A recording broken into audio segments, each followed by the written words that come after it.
Friends, சுவையான bread முட்டை toast அருமையாக ரெடி.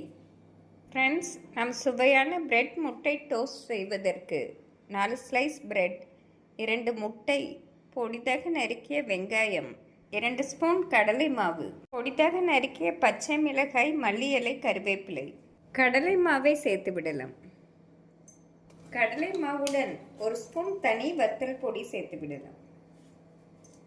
தேவையான அளவு தூள் உப்பு, 1/2 ஸ்பூன் மிளகுத்தூள்.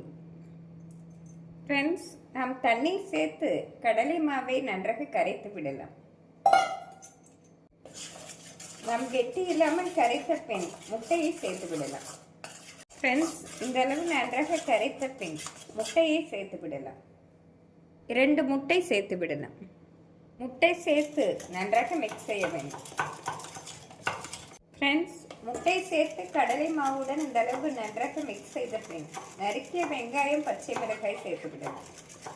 பொடிதாக நறுக்கிய வெங்காயம், பச்சை மிளகாய், கருவேப்பிலை, மல்லி இலையை சேர்த்து விடலாம்.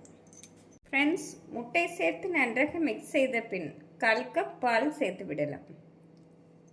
பால் சேர்த்து நன்றாக மிக்ஸ் செய்து பிரெட் ஸ்லைஸை டிப் செய்து டோஸ்ட் செய்து விடலாம். பிரெட் முட்டை டோஸ்ட் செய்வதற்கு கடாயில் பட்டர் சேர்த்து விடலாம். நம் பிரெட்டை முட்டையில் டிப் செய்து பேனில் போட்டு விடலாம்.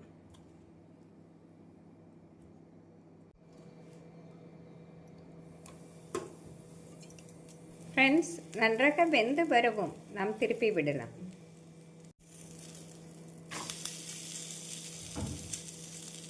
நாம் திருப்பி போட்டு மீடியம் ஃப்ளேமில் வேக வைத்து எடுத்து விடலாம்.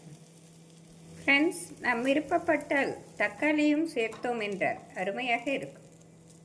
ஃப்ரெண்ட்ஸ், 2 பக்கமும் நன்றாக பொன்னிறமாக வெந்து வரவும் எடுத்து விடலாம். நாம் பட்டர் சேர்த்து டோஸ்ட் செய்தால்தான் நல்ல மணமாக இருக்கும்.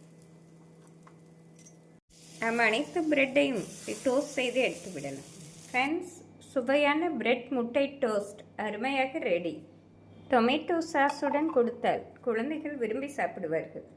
நாம் இதேபோல் பால் சேர்த்து மிக்ஸ் செய்தோம் என்றால் மிக சாஃப்டாக இருக்கும். ஃப்ரெண்ட்ஸ், இந்த சுவையான பிரெட் முட்டை டோஸ்ட்டை செய்து பார்த்து எப்படி இருக்கிறது என்று கூறுங்கள். Thank you friends.